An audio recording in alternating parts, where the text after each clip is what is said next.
Hey YouTube, I've got a updated Ghostrick profile. I know it's a bit quick from the last one, and I will have another card coming in, Downward Magician, but I'll go over that much later. The reason I'm making an updated version is because I feel this is a lot more competitive, aside from my casual play I had a while back. Decisions I've changed are very small, but they leave a big impact. Now by competitive over casual, I mean realistically you're going to be making dual hand a lot more often than you're probably going to be making Alucard, especially in this build. I don't know if others rush into the 3 ranks, but this one you're going to be making rank 1s a hell of a lot faster. Anyway, without further ado, let me get into it and explain more in depth while as I do it. The main choice, 3 Ghostrick Lantern. Why 3 Lantern, not 2 and not 1? He's the essential, most important Ghostrick of all in the deck. If your Ghostrick monsters attack, or is about to be attacked, your opponent declares an attack to him, negate the attack, special him, or if they declare no direct attack, special him. He's almost always going to be needed to be put out in the field, realistically, so you need to run 3.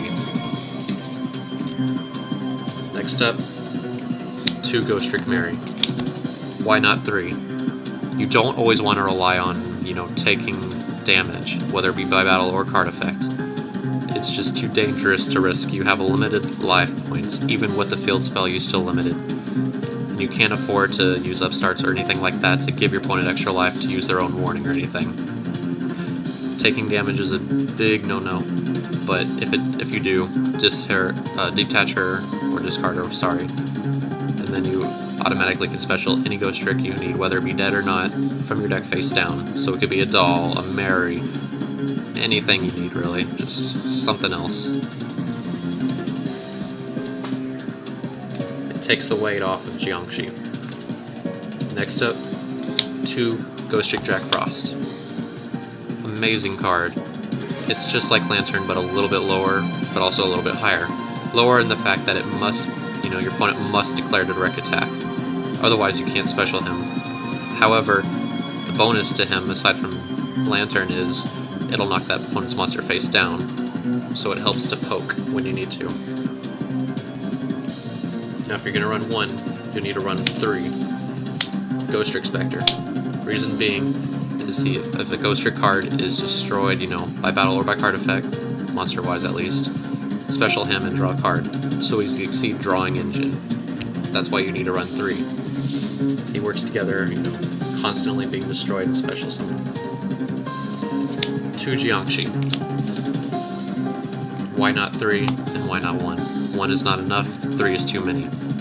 Personal opinion, but the reason I'm thinking so is because you don't always want to add another Jiangxi, but by the time you have that happen, you need to have a full field. You won't always have a full field, and you can't expect to always have, higher monsters or more on the mount to get a higher monster. Realistically, you're going to be adding a lot of level 1s faster than anything else. Whether it be Lantern, Ghoul, get something important. Jiangxi's 2, perfect enough. You already have the weight taken off of Jiangxi by using Mary. Next up, 2 Ghostrick Mummy. Basically, it's an additional normal summon. And just in case I haven't stated this part or nobody knows, the Ghostricks have a clause to where they cannot be normal summoned unless you control another Ghostrick monster. Face up, obviously. But getting that out of the way, back to the essential part. Mummy's that additional normal summon you get, and that helps, to get your rank 3s a lot faster, or if you have a dead Spectre, a dead Mary, what have you in your hand, you can overlay into an Alucard or something else, maybe dual hand, which is most likely going to happen. Next up, 2 Ghostrick Stun. 2 is just fine enough, you get to inflict damage to your opponent, you can add a spell or trap that's Ghostrick related from your deck to your hand. 1600 attack, decent enough. I believe it's the highest attack as far as I know for Ghostricks. He's but he's good enough to, in that sense. 1 Skeleton. Essentially, basically, when this is flipped up, you banish cards from the top of your opponent's deck to the number of Ghostrick monsters you control. So say I have 3, you just banished face down 3 of your opponent's top cards from their deck. Could be monsters, could be spells, could be traps. Something I need, yeah, it's milling them out faster, but it's essentially getting rid of those combo pieces. And they're face down, neither player will ever have to worry about knowing what they are. Level 2s. 2 dolls. In case one's destroyed or effects negated for whatever reason, your opponent gets scared. It essentially wings the weight off of Jiangxi and Mary, but this, instead of adding to your hand, puts it face down just as Mary would. So essentially you're getting a Ghostrick from your deck, making your deck run faster, and it could be something dead or something you need. So 2 dolls perfect. I run 1 Ghostrick Witch, she's a Book of Moon.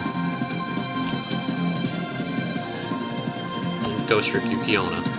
Reason being is if she's destroyed by battle, then you could pick your opponent's monster, permanently set it face down. She could be set as a bluff for a 3rd Jiangxi, or something else, but whatever the case may be, you could purposely even destroy her. She's just that good of a card. At 1. Spells. 3 Ghostrick Mansion. I don't run Parade because I think Parade is unnecessary, but you could put 1 if you wanted to in here. Perhaps for now, 3's Mansion is perfect enough. Monsters can't attack face down, so basically if you have a face up, you gotta hit that first. Then you could hit directly, but this is just so good for Ghostricks, and any damage, whether it be battle or effect, is halved. That limited life points just got doubled, but you still have limited life points, so you gotta be careful. The staple Concealing Light, basically 2 of your turns, monsters' opponent controls are stuck face down, unless they summon them or something, but 2 is perfect.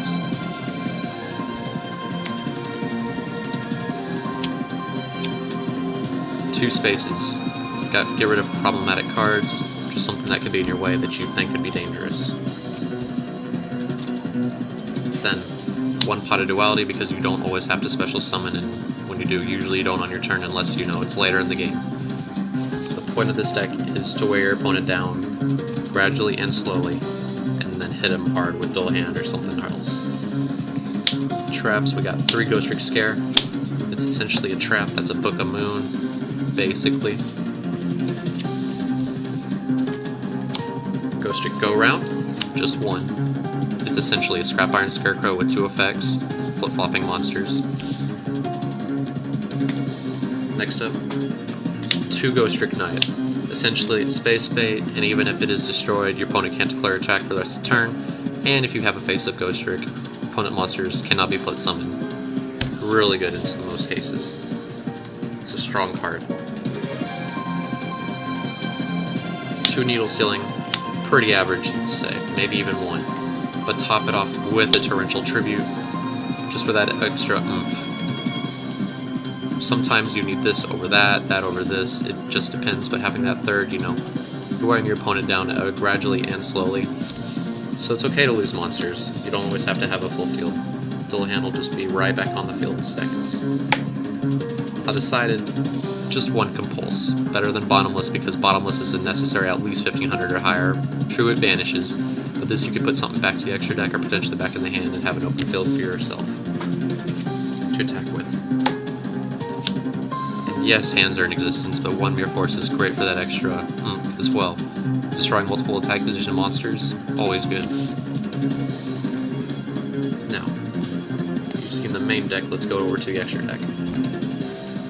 Your boss, 3 Ghostrick Dull Hands.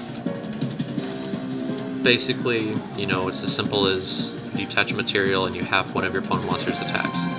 And this guy, for each Ghostrick you control, that is including himself, he'll get 200 attack boost. So essentially if you have 5, you just doubled his attack. So it's really good. And he can get over a lot of stuff with other monsters as well. Thought about getting 3, but 2 is fine. Ghostrick Alucard. He's your 2nd boss, if not one of the greatest, but also 2nd. There will be another one that's even better later in the game. But for now, Alucard, he can detach a material and destroy a set spell or trap your opponent controls. That's always good. And And if also, you know, for Dullahan and Alucard, they got that awesome effect to where if this card is sent to the grave, you can target another Ghostrick card in your grave and add it to your hand. So it's a recycler. One Ghostrick Succubus, or Ghostrick Succubus, however you want to say it. I don't use her as much, and she's that good 1 level 2, or rank 2, my bad, if you want to. Her effect states that while you control another Ghostrick monster, your opponent can't target this for attacks, so it's kind of like Alucard in a way. Also, once per turn, detach material from this card to target a face-up monster on the field with attack less than or equal to Ghostrick monsters, you know, total combined attacks. Destroy it, and then that monster's zone can't be used. So let's just say this is 14. Detach, target another 1300 attack monster your opponent controls. Destroy it, they can't use that space now. So they have 4 spaces left. This is good, sometimes. Next up, extra defensive Slacker Magician. Awesome because it has to be hit twice to be destroyed by battle. It has 2100 defense to sit on, so that's always cool. They don't call her Slacker for nothing. And then also, if this were targeted by a card effect, you know, detach material, negate the activation, and destroy that other card that's targeting this. So that's a great. It's got like, it's as many as it mains, essentially. I run 1 Armored Kappa.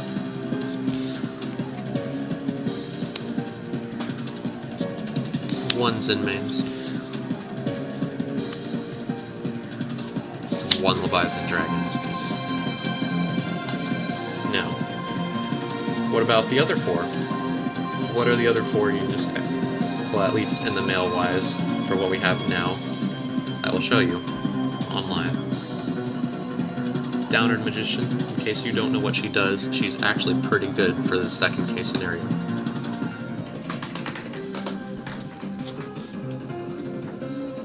She's really nice in the fact that during your second main phase, you can exceed this by using a rank 3 or lower exceed. Hence Alucard, that's dead, doesn't have materials, and or Dullahan. Really useful.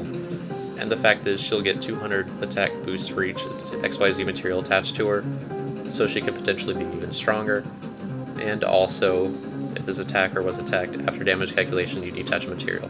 So she's really good for an extra beef up after the dead Alucards and or, Dullahans. And then for the new XYZ that we'll eventually get, if you don't already know about her, she's the Ghostrick Spoiled Angel. She's really nice. She has this automatic win condition, but that's not really important.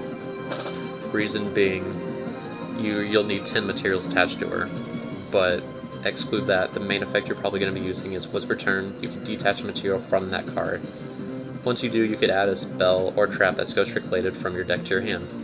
So she's like a faster Stein, basically, and the fact that she has 2500 defense to sit on and 2000 attack, that's just really good for what she has going for her. And the fact is, what's that?